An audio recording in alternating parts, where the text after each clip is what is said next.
Hello, YouTube. It has been a while. We're back here in my Let's Play world. Just sort of show you anything you might have missed. So let's get right to it with a bit of a server tour. Or, sorry, save tour. So this is my storage room. I've got a chest for just about everything, although with some of these changes coming out in 1.7, I might have to add a few for new sort of seeds, saplings, flowers, etc. Those sorts of things. We also have a garbage disposal in case I need to get rid of anything. This was originally a block switcher here to hide this crafting table when I didn't need it. However, I had to get rid of it because right below here is actually a slime farm. My bed is set here with only one available spawning space, so I always know I spawn in the same location. And over here we have a simple trapdoor elevator, so I can get, up to the outside if I need to. Right above here is my villager house, so yeah. Well, my artificial village, I should say. And you can probably hear, we actually have a slime down in our slime farm. Just so you know, these are tree spawning spaces. As you can see, I grow trees down here whenever I need more wood. It's very efficient. They don't grow tall, etc. So let's just go quickly down and harvest these slimes. Looks like it's just one.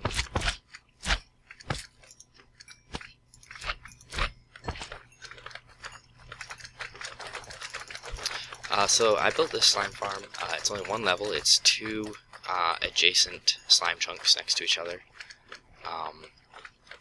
They come up a water pathway up here. They get sorted to smalls, larges, and mediums, and I can harvest them as I see fit. Usually I get rid of them just to get rid of the noise. But let's just take a quick look at the spawn area. So they come up this water elevator here from this spawn platform down here, and we have torches so that no other mobs will be spawning in here, just slimes. So as you can see, the water pushes them up and around the corner. There's enough air in and around here that the small slimes won't suffocate. And yeah.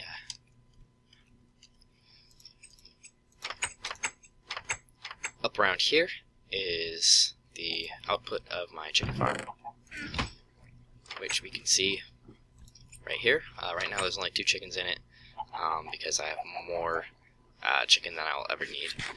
However, if I wanted, I could easily, breed these guys or throw a couple eggs around.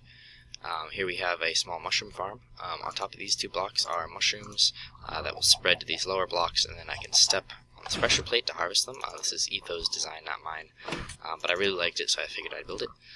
This is a pig breeder.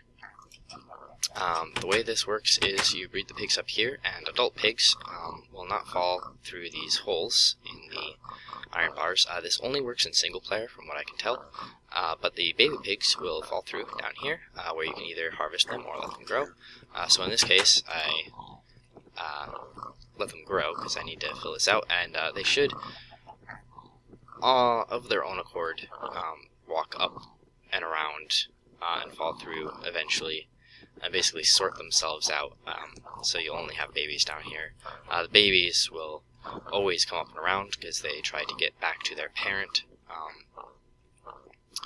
So yeah, so if we watch here, this guy will go in there, but he won't fall through. But this guy will go right in and fall through again. So we can let the problem sort itself out, just leave that open, etc. I plan on adding a few more breeding cells like this. It works for most baby animals. Over here we have my portal room. This just goes to the nether. My main mine shaft. This is a very, very expansive branch mining operation. Takes a lot of time. This is my automatic potion brewing room. So right now I've got some water bottles in here, but say we wanted to make some speed potions. We'd grab a piece of sugar, some nether wart. Let's grab... we'll add glowstone to it later. So to make a potion, we add our ingredients in the correct order. So let's make a basic splash speed potion. And we unlock the recipe, which will put the ingredients in the correct order and brew whatever we want. And then when it's done, we hit the empty button and it'll pull these the finished potions into this chest, and then we hit fill and it'll put fresh water bottles back onto it from over here. So as you can see, it already made the awkward potion, and it'll carry through and make everything else. And I think I've got a pretty good store of potions here at the moment, but I just want to demonstrate how this works. Potion swiftness, and this will make splash potions of swiftness.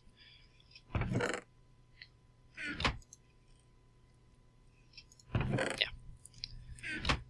So now that this is empty, we can lock the recipe again, so we can put in the next recipe without it, falling through into here. These are done, so we hit the empty button, so they get pulled down here, and then we hit fill. Ta-da! On this side of the room, we have my jukebox machine with a couple records. These lights only come on if there is a record in the machine. Here is my temporary furnace room. I need to make something bigger and more automated eventually, but right now this is where it is temporarily, and I built this little enchanting room here, as well as repair room. I need to finish this floor out with a little more nether brick, however, that will require trips to the nether, and my nether fortress is very far away. Ooh, lag spike. There we go, okay.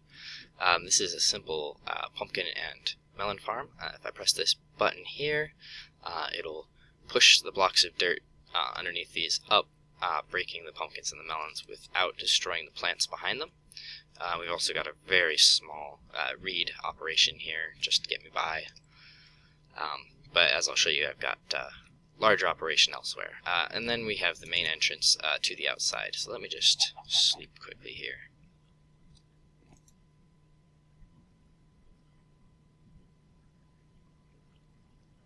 Alright.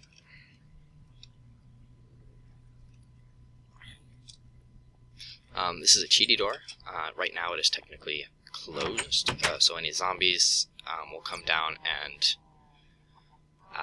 basically not try to get through the door, they'll try to break it down. If it's like this, they'll try to walk through it, but they can't. So, yeah.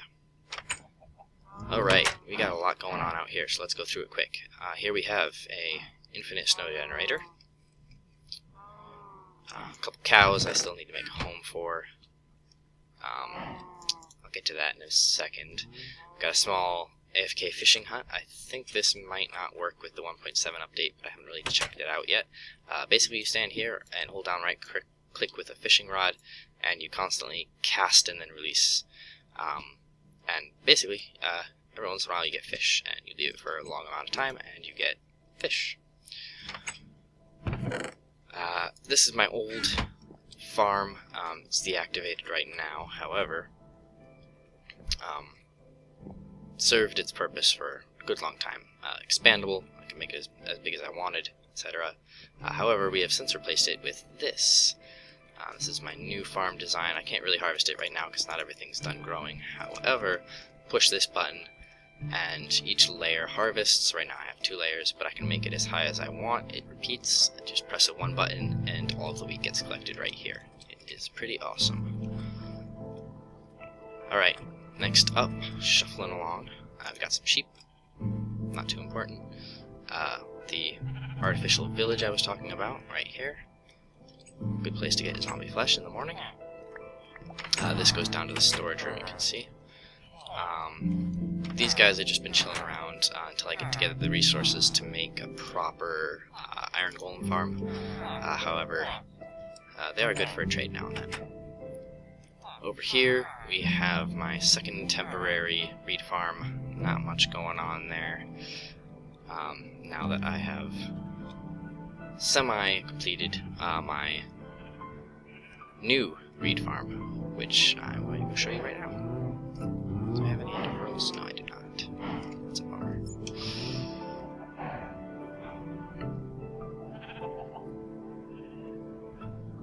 Alright. I built this bridge only to get across this water. I mean, I was coming over here like every day for a couple weeks while I was working on this reed farm, and it was getting pretty old. This should be a good spot. No, it is not a good spot. Let's go over here.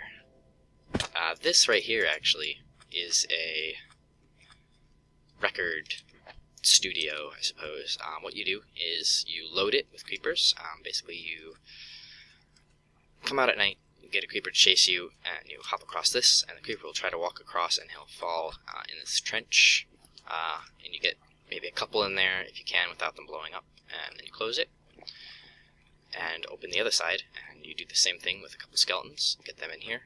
So we have a skeleton under here, and a creeper under here, and we go in here. The skeleton will try to shoot us, but instead it'll be hitting the creepers. Once the creepers are all dead, we come here and collect their drops. Pretty convenient. Alright, and over here we have our very special reed farm, which I do not have a very good shovel at the moment. If I did, I would be getting a lot more sand. Alright, let's take a look at this from a much better viewpoint.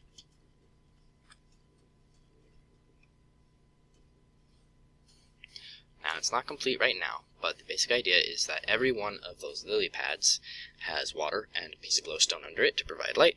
The entire thing has a fence around it, and every other block is completely filled with sugarcane. However, at the moment, I ran out of glowstone, and I'm having trouble finding some more in the nether, so it's not complete, but eventually we're going to have a pretty large sugarcane farm here. So that is going to be a lot of fun to finish, and even more fun, I think, to harvest.